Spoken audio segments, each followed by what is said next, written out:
Frankie. 99.9. Your good vibes. GB Balita Express. GB Balita Express. Mga may init na bagong balita. Mga balitang dapat mong malaman ngayong umaga. GB Balita Express. GB Balita Express. Mga balitang kinalap ng buong puwersa ng GB 99.9 Batangas. GB Balita Express. GB Balita Express. Mga balita sa loob at labas ng Timog Katagalugan. GB Balita Express. GB Balita Express. Narito na ang GB Balita Express.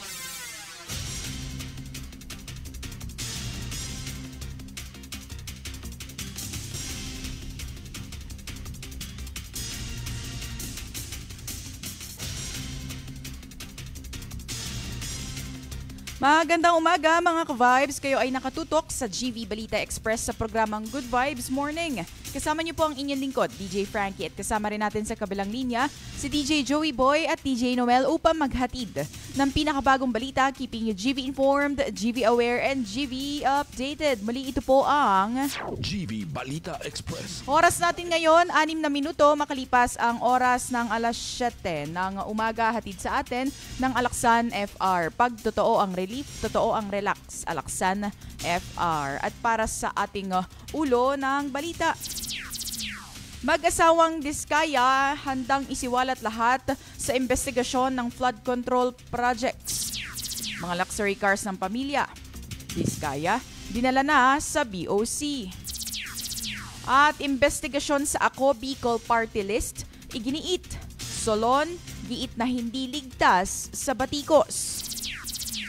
13 nasawi sa 6.9 magnitude sa lindol sa Cebu. Ilang gusali gumuho. First District Congressman Leviste sa Batangas, patuloy ang investigasyon sa mga proyekto ng DPWH sa unang distrito. By bus nasawi sa engkwentro. Tulak todas, 3 pulis sugatan. At 2 hold-upper umatake sa pagkakasunod sa convenience store sa Bacoor, Cavite. IAS naglunsad ng investigasyon laban sa 6 na pulis na nagpaputok ng baril sa Lipas City. At isang driver pinagbabaril sa loob ng jeep sa Lipas City, Batangas, patay. Bulkang Taal nagbuga ng abo ngayong araw. Low pressure area na mataan sa silangang bahagi ng Pilipinas. At para sa detalye ng ating balita, mag-asawang Diskaya handang isiwalat lahat sa investigasyon ng mga flood control projects. At para sa detalye, kasama natin DJ Joey Boy, ibalita mo. GB Balita Express. DJ Frankie, handa umanong isiwalat ng mag-asawang may-ari ng construction firm na sina Curly at Sara Diskaya ang lahat ng kanilang nalalaman kaugnay ng umano'y irregularidad sa mga flood control project. Ayon sa kanilang abogado na si Cornelio Samaniego III nitong Martes, dumalo ang mag-asawa na nasa ilalim ng protective custody ng DOJ sa pagdinig ng Independent Commission for Infrastructure o ICI sa Taguig sa unang pagkakataon. Giit ni Samaniego nakahanda ang kanyang mga kliyente sa isang tell-all at nakapaloob na sa kanilang sinumpaang salaysay ang ilang pangalan ng mga personalidad na sangkot at madaragdagan pa ito. Ipinag-utos ng Anti-Money Laundering Council ang pag-freeze sa mga ari-arian ng mag-asawa dahilan upang hindi nila maibalik ang mga luxury vehicles na iniimbestigahan. Dagdag pa ng abogado, limitado ang pondo ng mag-asawa, ngunit kasalukuyan silang gumagawa ng panibagong affidavit na isusumite sa DOJ. Para sa GV Balita Express, ito si DJ Joey Boy sa GV 99.9, Your Good Vibes. Mga luxury cars ng pamilya pa ring Diskaya dinala na sa BOC. Para sa detalye, DJ Noel, pasok. GB Balita Express. Dinala na sa Bureau of Customs o BOC ang 7 luxury cars ng mag-asawang Diskaya. Kaninang alas 2 ng madaling araw nang isa-isang inilabas ng Bureau of Customs ang mga sasakyan sa compound ng mag-asawang Sara at Curly Diskaya sa Pasig City. kasama ng BOC ang PNP Highway Patrol Group o HPG at bantay sarado ang nasabing paglabas ng mga sasakyan. Maugunitang nagpasya ang mag-asawang Diskaya na isurrender ang kanilang mga luxury cars na galing sa ilang bilyong pisong kontrata nila sa flood control project sa gobyerno.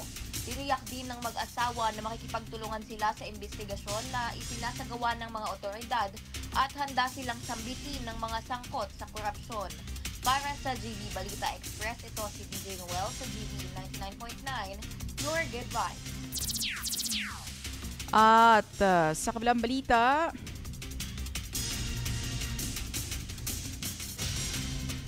investigasyon sa Ako Bicol Party List iginiit. At para sa detalye ng balita, GV Balita Express. nananawagan si Cebu 5th District Representative Vincent Duque Frasco na imbestigahan ang Ako Bicol Party List na umano'y ginamit bilang daluyan ng mga irregularidad ng nagbitiw na kinatawan nitong si Zaldico. Nagbitiw si Ko sa kamera sa gitna ng mga alegasyon ng pagkakasangkot sa flood control anomalies at itinanggi niya ang pakikinabang sa mga proyekto ng inilaan sa SunWest Incorporation at ang umano'y pahintulot sa last-minute budget insertions sa 2025. Ayon kay Frasco, hindi dapat mabura ng pagbibitiw ang naging paglabag ni Ko at hindi rin dapat makaligtas ang Ako Bicol Party List sa pananagutan. Binigyan diin na malinaw ang paglabag sa Section 141 ng House Rules na nagbabawal sa mga miyembro na magkaroon ng interes sa negosyo na direktang makikinabang sa mga batas o resolusyong kanilang isinulong. Dagdag pa niya, ang pagbibitiw ni Ko ay nagligtas sa kanya mula sa parusa ng Kamara, ngunit naglantad din ng mga kahinaan ng sistema. Habang wala na si Ko, nananatili namang buo at nakikinabang ang kanyang party list na tila walang nangyari. Naniniwala si Frasco na dapat umabot ang pananagutan hindi lamang sa individual kundi maging sa party list mismo. Kung limitado lamang sa nominee ang pananagutan, maitataguyod umano ang mapapanganib na president na kung saan maaaring lumabag ang isang miyembro, magbitiw upang makaiwas sa expulsion at iwan ang party list ng walang parusa. Dahil dito, iginiit niyang dapat imbestigahan, parusahan at kung nararapat ay i-disqualify ang Ako Bicol Party List. Para sa GV Balita Express, ako po si DJ Frankie sa GV 99.9, your good vibes. 13 nasawi sa 6.9 magnitude na lindol sa Cebu. Ilang gusali, gumuho. At para sa detalye ng balita, DJ Joey Boy, pasok. GV Balita Express. DJ Frankie, libu-libong residente ang nagkagulo sa buong lalawigan ng Cebu matapos yanigi ng malakas na lindol na may lakas na 6.9 magnitude dakong alas 9:59 ng gabi, Martes, Setyembre at 30. Kabilang sa mga napinsala ang Archdiocesan Shrine of Santa Rosa de Lima sa Daan Bantayan, Cebu kung saan ilang bahagi ng simbahan ang gumuho. Sa Bogo City, Cebu ang sentro ng lindol, isang kilalang fast food chain ang nagtamo ng matinding pinsala sa estruktura dahilan upang ideklarang hindi ligtas pasukin. Bukod dito nakaranas din ng mga motorista ng malalaking bitak sa mga pangunahing kalsada. Sa Cebu City Medical Center, pansamantalang lumikas sa labas ng gusali ang mga pasyente at ilang miyembro ng medical staff bilang pag-iingat. 3 katao ang kumpirmadong nasugatan sa insidente. Naglabas ng pahayag si Cebu City Mayor Nestor Arquival na nananawagan sa publiko na manatiling kalmado sa kabila ng inaasahang mga aftershocks. Sa kasalukuyan, wala pang opisyal na impormasyon kung may nasawi sa mismong lungsod ng Cebu. Samantala, ilang paaralan sa Cebu City, Mandaue at karatig lugar ang nagdeklara ng suspensyon ng klase ngayong araw, Oktubre 1. Sa kabilang banda, bandang alas 2 ng madaling araw, ngayong Oktubre 1, kinumpirma ng lokal na pamahalaan ng Bogo City na 9 na matatanda at 4 na bata ang nasawi. Dagdag pa rito, 4 na individual ang naiulat na namatay sa San Remigio ayon sa Cebu Capital Public Information Office. Patuloy naman ang isinasagawang search and rescue operations ng mga kinauukulan. Para sa GV Balita Express, ito si DJ Joey Boy sa GV 99.9, your good vibes. At 1st District Kong Leviste, patuloy ang investigasyon sa mga proyekto ng DPWH sa unang distrito ng Batangas. Para sa detalye ng balita, DJ Noel, pasok. GV Balita Express. Hindi tumigil sa pag-iimbestiga si 1st District Congressman Leandro Leviste sa mga proyekto ng DPWH sa unang distrito ng Batangas. Kamakailan lamang ay binisita niya ang Nasugbu East-West Road Project na may nakalaang pondo na mahigit 1 trillion pesos sa 2025 budget. Kabilang dito ang 859 million pesos para sa slope protection na may sukat na 18,955.17 square meters o katumbas ng higit 45,000 pesos per square meter.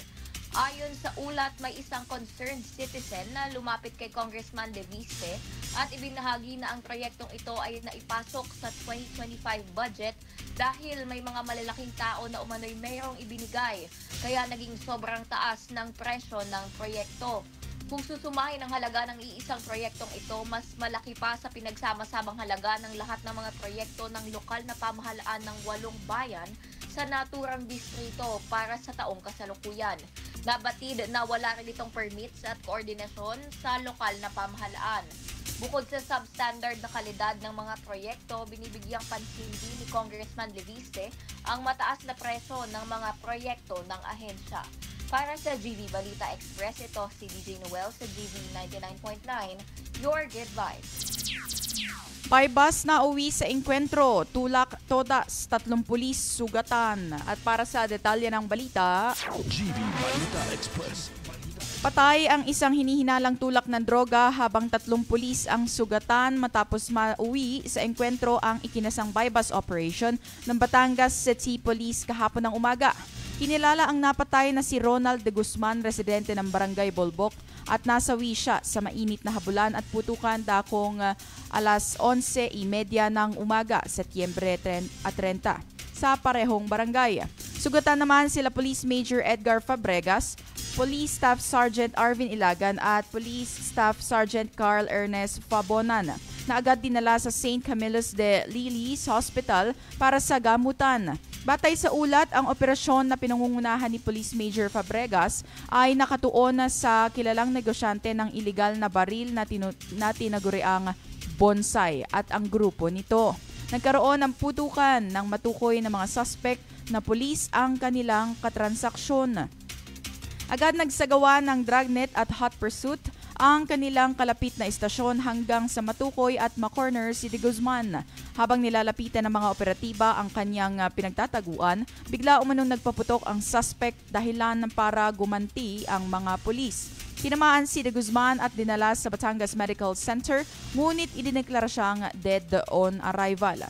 Ang operasyon ay pinangungunahan nila Police Colonel Giovanni Emerick Cibalo at Provincial Director ng Batangas Police na si Police Lieutenant Colonel Ira Morelio, Acting Chief of Police ng Batangas City. Para sa GV Balita Express, ako po si DJ Frankie sa GV 99.9, Your Good Vibes.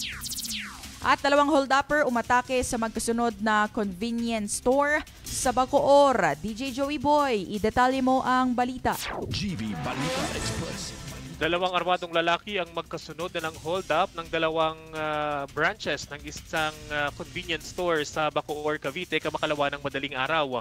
Unang pinasok ng mga sospek ang Molino 5 branch dakong alas 2:30 ng umaga kung saan nagpanggap silang customer bago tinutukan ng baril ang cashier na si alias Drix, 37 anyos. Dilimas nila ang laman ng cash box at mabilis na tumakas. Makalipas ang ilang minuto, sinalakay naman nito ang Queens Road East branch ng nasabing convenience store. Isa sa mga sospek ang nagbantay sa labas sakay ng motorsiklo habang ang isa ay dumiretso sa counter at muling nagdeklara ng hold up. Tumangay sila ng pera mula sa kahera bago tumakas sa sakay ang itim na motorsiklo. Kapwa nakasuot ng itim na helmet, jacket at t-shirt ang mga sospek. Para sa GV Balita Express, ito si DJ Joey Boy sa GV 99.9, Your Good Vibes. At International Affairs Service naglunsad ng investigasyon laban sa 6 na pulis na nagpuputok ng baril sa Lipa City, Batangas. At para sa detalye ng ating balita, DJ Noel, pasok. GV Balita Express. DJ Frankie, bumuo ng fact-finding panel ang Regional Internal Affairs Service o IAS Calabarzon para imbestigahan ang 6 na pulis na nasibak matapos mamutok ng baril sa birthday party ng isang kasamahan sa barangay San Benito, Lipas City, Batangas. Ayon kay Colonel Ruel Ferrer, Regional Director ng IAS, inatasan ang panel na mangalap ng testimonya, pahayag ng mga testigo at posibleng CCTV footage. Naisagawa na rin ang paraffin test sa 6 na pulis habang isinasailalim sa ballistic examination ang 71 basyo ng bala na nasamsam sa lugar. Pansamantalang inilagay ang mga pulis sa Personal Holding Section ng Batangas PPO habang iniimbestigahan. Sabi ni dating Napolcom Calabarzon Director Attorney Owen De Luna na seryoso ang kinakaharap nilang kaso dahil bukod sa kriminal na reklamo, posibleng masampahan sila ng grave misconduct na may parusang suspensyon o tuluyang pagkatanggal sa serbisyo. Para sa GV Balita Express, ito si DJ Noel sa GV 99.9, Your Good Vibes. Driver pinagbabaril sa loob ng jeep sa Lipa. Patay. At para sa detalye ng balita, GV Balita Express. patay ang jeepney driver na si alias Edwin, 47 years old, matapos pagbabarilin ng suspect na kinikilalang si alias Ramil sa barangay 6, Lipas City, Batangas, kamakalwa ng hapon. Ayon sa ulat ng pulisya, nakaupo sa loob ng jeep at nakikipag-usap sa cellphone ang biktima ng biglang lapitan at sunod-sunod na barilin sa ulo at katawan. Mabilis na tumakas ang suspect matapos ang pamamaril. Isinugod pa sa pagamutan ang biktima ng kanyang kasamahan, ngunit idineklarang dead on arrival. Patuloy ang manhunt operation ng pulisya laban sa tumakas na suspect. Para sa GV Balita Express, ako po si DJ Frankie sa GV 99.9, Your Good Vibes. Bulkang Taal nagbuga ng abo ngayong araw. Para sa detalye, DJ Joey Boy, ibalita mo. GV Balita Express. DJ Frankie, nagkaroon nga ng pagbuga ng abo ang Bulkang Taal ngayong madaling araw ng Oktubre 1. Ayon sa post ng NDRRMC, naganap ang minor steam-driven na pagputok sa Bulkang Taal patungong Timog Kanluran dakong alas 12:57 ng umaga hanggang 1:02 ng umaga.